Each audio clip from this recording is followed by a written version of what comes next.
महाराज जी, विगत दिनों में देखा गया कि जो एक भाजपा के मंडल अध्यक्ष हैं, उन्होंने महाराज जी का जो अपमान किया है सबके सामने लाइव न्यूज़ चैनल की, क्या कहना उस पर आप? देखिए, ये केवल एक विशेष व्यक्ति का अपमान नहीं है, एक विशेष संत का अपमान नहीं है, पूरे संत समाज का अपमान है, ये भगवे का अपमान है।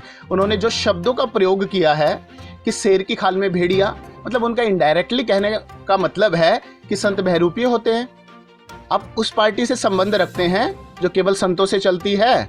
लॉकडाउन के समय यही सभी व्यक्ति है जो सबसे ज़्यादा इन्हीं आश्रमों से राशन इकट्ठा कर ले गए थे और अपनी पार्टी का प्रचार कर रहे थे।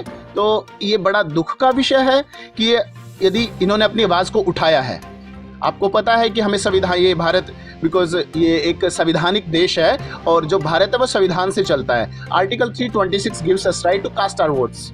यदि आर्टिकल 326 हमें वोट देने का अधिकार देता है, तो in a same way with the freedom of speech and expression article 19, तो आर्टिकल 19 हमें अपनी आवाज़ को उठाने का भी अधिकार देता है। तो इन्होंने अपनी आवाज़ को उठाया। इन्होंने क्या कहा है कि आपने जिन जिन लोगों को ठेके दिए हैं वो यदि रोड नहीं बना रहे हैं तो ये किसमें कौन सी गलत बात है। इन अ सेम वे हमारी गली में भी ऐसा ही है। जब से कुंभ था, कुंभ से लेकर अभी तक वहां पर पाइपलाइन नहीं डली थी और पानी का बिल आ रहा था, और अभी भी इन्होंने सड़क तोड़ रखी है और अभी तक सड़क बनी नहीं है भीमगोड़ा में। तो मेरा कहने का मतलब है कि हम अपनी आवाज को क्यों ना उठाएं। यदि हमने वोट दिया है तो अपनी आवाज भी उठाएंगे और इसका आप विरोध करें, बहुत गलत बात है। मुझे तो आज अंग्रेजों के जमाने की बात याद आ गई कि आप अपनी आवाज को नहीं उठा सकते थे, यदि आप उठाएंगे तो आपके ऊपर अत्याचार होगा। और वो पीछे से इनको गाली दे रहे हैं कि हम आपको देख लेंगे। तुम गुंडे हो क्या?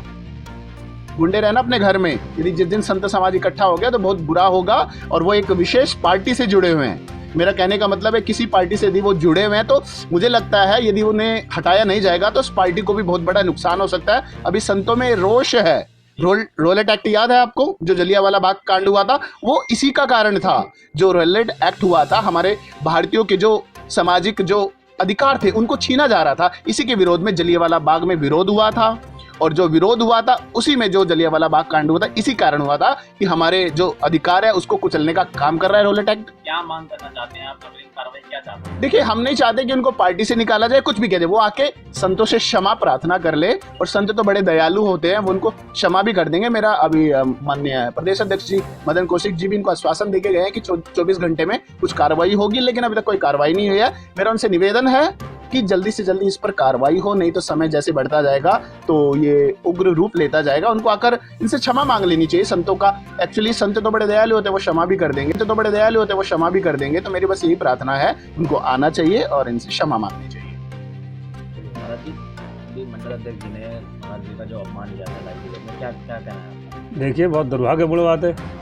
हमारी सरकार यानी भगवे की सरकार और हमारे भगवाधारियों का यदि अपमान करेगी तो सहने योग्य बात नहीं है। स्वामी जी ने एक मामूली सा प्रश्न पूछा था कि ये 40 से ऊपर वालों को हम अंकल कहें भाई। स्वामी जी ने सवाल ही गलत कर दिया था। इनको तो कहना चाहिए था कि हम संत हैं, हम तो आपको बेटा कह के संबोधित करें।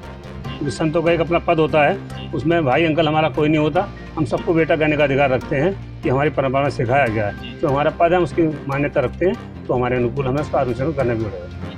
बीजेपी अपने आप को छोटी पार्टी कहती है और संतों का अपमान किया गया, इस पर क्या मानते हैं? दुर्भाग्यपूर्ण है। और आज भी जिस व्यक्ति ने अपमान किया है वो मैं तो उसे बेशर्म कहूँगा। और मैं चाहूँगा कि ऐसी एक संतों की लिस्ट, हमारे जो संत हैं ऐसे लोग एक लिस्ट बनाएं जो संतों का अपमान करने में माहिर हैं, चाहे वो किसी भी पार्टी को। एक लिस्ट बनाई जाए। सामाजिक सेना का प्रमुख होने के नाते मैं ये आपके माइक के माध्यम से कहना चाहूँगा कि उन लोगों का मुँह काला करने की प्रक्रिया, मेरे पास बहुत सैनिक हैं, मैंने तैयार किए हैं। सरेआम सार्वजनिक रूप से उनका मुँह काला कराने का काम हम करेंगे यदि इनसे माफ़ी नहीं मांगी गई तो। महाराज जी, आपके पास अभी सूचना मिली थी, प्रदेश अध्यक्ष जी भी आए थे बीजेपी के, क्या उन्होंने बातचीत हुई, क्या अब तक कार्रवाई हुई? जी, वो आए। एक पार्टी के अध्यक्ष होने के नाते उन्होंने माफ़ी मांगी, पर जिन्होंने गलती करी है वो अभी तक नहीं आए, वो एकदम खामोश हैं। और अभी तक 3 दिन हो चुके हैं। उन्होंने आश्वासन दिया था माननीय प्रदेश अध्यक्ष जी ने कि वो माफ़ी मांगेंगे। 50 लोगों के सामने उन्होंने अभद्रता करी है, वो 100 लोगों के सामने माफ़ी मांगेंगे, पर ऐसा कुछ नहीं हुआ है अभी तक। इसलिए उत्तराखंड में विधानसभा चुनाव भी आ रहे हैं, राजनीतिक कहीं ना कहीं लगता है क्या अगर माफी नहीं मांगी तो आप लोग सड़क पर विरोध प्रदर्शन करेंगे? जी बिल्कुल। देखिए, भारतीय जनता पार्टी एक जिसकी वो विचारधारा रखता है, हम उसी विचारधारा से आते हैं। और ऐसे वीरेंद्र तिवारी जैसे लोग अगर भाजपा में रहें तो कहीं ना कहीं नुकसान रहेगा। जो संतों का सम्मान करना नहीं जानते, संतों का सिर्फ अपमान करना जानते हैं, जिस तरह से उन्होंने अभद्रता करी है, ये मेरे नहीं बड़े संतों के लिए, सभी संतों के लिए उन्होंने कहा है कि ये तो ऐसे चोले में पहन के जनता को गुमराह करते हैं, इसका क्या विषय होता है। और बाद में इन्होंने गाली गलौज करी है। जी वो तो मुझे नाम याद नहीं है, अधिकतर सारे पार्टियों के थे, व्यापारी मंडल भी था, सारे सामाजिक लोग भी थे। आप बीजेपी से आप यहाँ पे बीजेपी की रैली में देखिए मैं बीजेपी से नहीं आता हूँ, मैं विचारधारा रखता हूँ। बीजेपी विचारधारा, मैं किसी पार्टी का कोई सदस्य नहीं हूँ, नहीं है।